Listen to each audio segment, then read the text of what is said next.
Deep in my bones, I knew she'd told the truth. I wasn't sure how or why, but I believed it when she'd explained that she was my grandmother.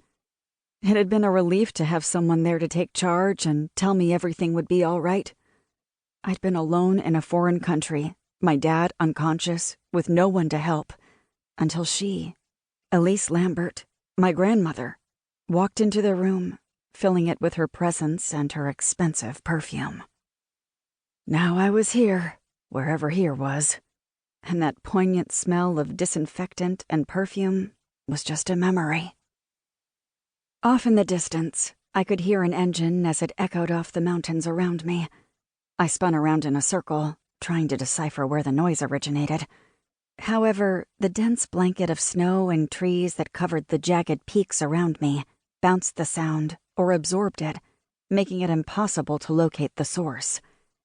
Then, on the far side of the runway, a red Jeep popped out of the trees, sliding on the ice before righting itself and heading in my direction.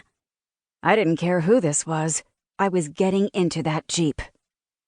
As the vehicle slowed to a stop, the brakes squealing, I bounced on the balls of my feet impatiently. The door creaked open, and I stopped moving. The driver's eyes were an odd shade of blue-green, just like my own. Time seemed to slow, and I nearly fell over myself as the woman stepped toward me. Trying to avoid a slick of ice and examine the woman, I pushed my suitcase toward the car. I hesitated too long before reaching out to grip her bony hand. "You must be Sydney Miller. I'm Callum Moorhead. I teach history at the academy," she said, smiling, then releasing my fingers. "You must be freezing. Go, get inside the car, and I'll load up your suitcase." Gingerly stepping around the Jeep, I popped the passenger door open and climbed up inside. My eyes watched the dark-haired woman as she loaded my bag into the back and then pulled herself inside next to me. I stared embarrassingly at her, but I couldn't help myself. I'd never met anyone with my exact eye color before. Thankfully, she didn't notice, or pretended not to, as she shifted the car into gear. "I'm not usually the one who picks up new students, but an avalanche covered the road between here and Balor." Her hands crossed over each other as she turned the steering wheel. Entering the pine trees was like entering a cave, and what little light from the fading sun we'd had on the runway was suddenly blocked out. "So, where are you from?" Ms. Moorhead asked. I rubbed my hands together, trying to restore blood flow. "I've been in Vietnam the past year." "You sound a little British," she trailed off, not asking outright. I laughed. "Do I? I'm American, but I've never lived there for more than a few months at a time." She raised her eyebrows with a quick glance at me.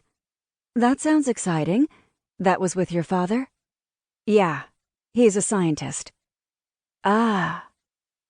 The narrow, snow-packed road was illuminated only by the headlights, reinforcing the feel of being inside a tunnel made of pine trees and night. The teacher cleared her throat. "I knew your mom, Celine. She's my cousin. She was my cousin. I'm so sorry." Thanks, but I don't remember her. She died when I was a baby." My mind was sluggishly slow from exhaustion, but finally, it dawned on me. I glanced over at her. "We're related?" I finally spat out, earning Idiot of the Year. Her lips curved into a slight smile. "I noticed you looking at my eyes. They aren't very common, are they?" "My dad calls them fire eyes," I told her. Because of the red ring around the pupil." She focused on the road, but I stared at her profile. I had no idea I had any relatives on my mom's side until I met Elise. Searching her face, I couldn't find any similarities between us other than our unusual eye color. "Do you know my dad, George Miller?" Turning back to the road, I twisted my mother's ring on my finger. "Your dad's name is George Miller?" "No, I've never met him. I don't know him. And as far as your mother, the last time I saw her was when we were girls at the academy. We weren't very close, but even